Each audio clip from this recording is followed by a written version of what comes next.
আপনি খুব ভালো একটা অথবা যে কোনো একটা চাকরি করেন, কিন্তু তারপরেও আপনার সংসারে টাকা নিয়ে ঝামেলা, ঝগড়াঝাটি লেগেই থাকে। মাস শেষে টানাপোড়েন পড়েই যায়।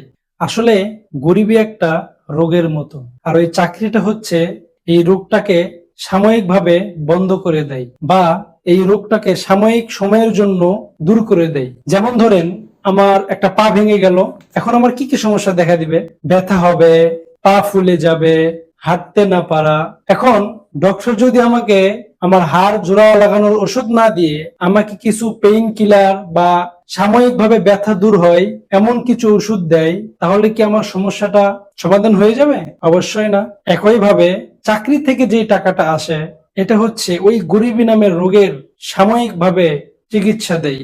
এই জন্যই টাকা পয়সার ঝামেলাটা লেগেই থাকে। এর মানে ওই রোগটা ভিতরে ভিতরে থেকেই যায়। কিন্তু আপনি যখন সম্পদ বানানো শিখবেন প্রকৃতপক্ষে, তখনই ওই গরিবী নামের রোগটার সুচিকিৎসা আপনি করতে সক্ষম হবেন।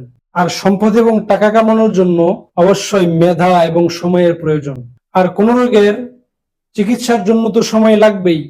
তবুও কি আপনি চাইবেন সাময়িক সুস্থ হতে, নাকি আপনার এই রোগটাকে শিকড় থেকে উপড়ে ফেলবেন?